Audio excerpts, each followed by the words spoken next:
不動産屋さんの階段です。不動産を探されている方の中で、たまに人里離れた場所で一人暮らしを希望する方がいます。さて、これは今から数十年前の話です。私の知人、仮によしこさんとしておきますが、そのよしこさんがまだ10代の頃に体験したお話です。当時、よしこさんは静岡県のとある都市に住んでいました。まだ若いよしこさんは毎晩のように年上の友人や彼氏と繁華街に繰り出していました。さて、そんなある夜のことです。いつものようによしこさんは彼氏と一緒に街で時間を潰していると、たまたま彼氏の友人2人とばったり出会ったそうです。おお、何してるみたいな話になり、その友人たちの一人、仮に敏夫さんとしておきますが、その敏夫さんが一人で暮らしている家にみんなで遊びに行こうということになりました。4人みんなで敏夫さんの車に乗り込み、彼の運転で家に向かったそうです。車はどんどん都心から離れていき、気がつくと辺りは畑や田んぼが続く田舎道になっていました。よしこさんは一体この人はどんな田舎に住んでいるんだろうと思ったそうです。そして車はいよいよ山道に入っていきました。その段階で彼氏もよしこさんも、敏夫さんは田舎どころかとんでもない山奥に住んでいるのだと分かりました。そうこうして間もなく深夜遅く、敏夫さんの家に到着したそうです。それはまさに想像通りの山の中の一軒家だったのですが、辺りは街灯一つなく真っ暗で、隣近所もない完全に孤立した山の家でした。車のライトで浮かび上がった情景は、周りが木で囲まれた森を切り開いたところに建てられた感じの家だったようで、どこからか水音が聞こえてきたそうです。着いたよ、降りてと言われて、よしこさんたちは全員車を降り、敏夫さんの家に入りました。敏夫さんの家はどうということない古い小さな昭和の木造2階建てで、一人で暮らすには広すぎるくらいでした。みんなで1階のリビングルームに入ってくつろいだそうです。そしてワイワイガヤガヤしばらく談笑していました。たまにみんなの会話が途切れると、周りはシーンと物音一つしなかったそうで、ここは静まり返った深夜の山の中なんだなとみんなは実感しました。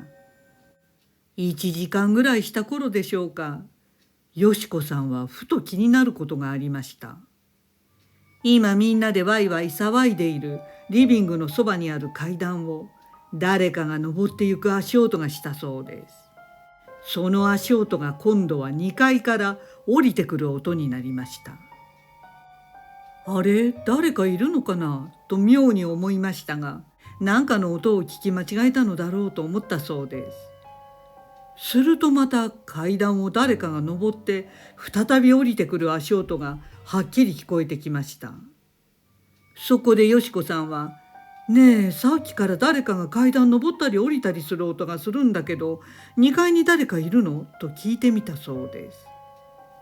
すると家主の敏夫さんは、いや、2階には誰もいないよ。この家に住んでいるのは僕一人だよというのです。そしてその場の誰もそんな足音は聞こえていないというのでした。よしこさんは、じゃあ何だったんだろうと少しゾクッとしました。するとやや間を置いて、敏夫さんは真剣な顔になり、よしこさんにこんな話をしたそうです。この家で敏夫さんが一人で夜寝ていると、時々2階の外壁を誰かが歩いている足音がするというのです。それもタッタッタッとはっきりした足音が聞こえてくるそうです。外壁を歩くなんて物理的にできないことです。体を地面に水平にしていないとできないわけで、意味が分かりませんでした。でも敏夫さん曰く、何者かが家の外の壁をぐるぐる歩き回っている音だというのです。その話を聞いてみんなは少し怖くなって神妙な雰囲気になったのですが、野生動物か何かが壁を這いずり回っているのではないかとも考えました。でもそんな大きな音がするくらい這いずり回る動物など思い当たるものがなかったそうです。敏夫さんは何か得体の知れないものがこの家の周りにいると感じるとも言っていました。結局その夜は4人とも夜が明けるまでワイワイ話し込んでいました。そして朝になり、みんなは敏夫さんに送ってもらい町で解散したそうです。それからしばらくしてからです。敏夫さんから後日聞いた話なのですが、ある日敏夫さんが車で走っていた時でした。前方の車とすれ違う時、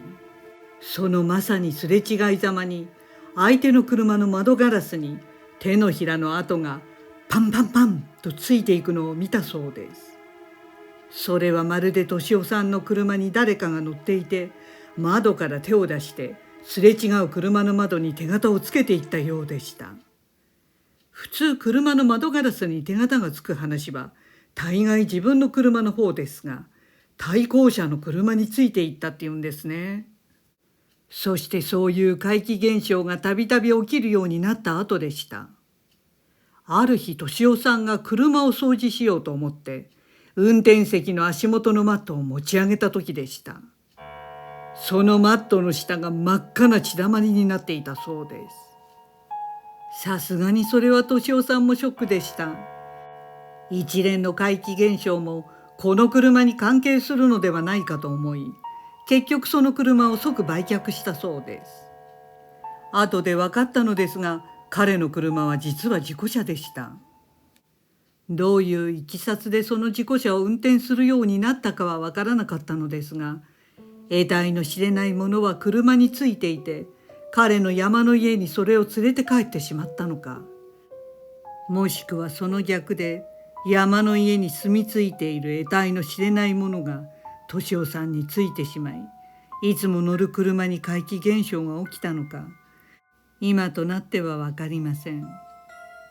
ご視聴ありがとうございました。よろしければチャンネル登録といいねボタンお願いします。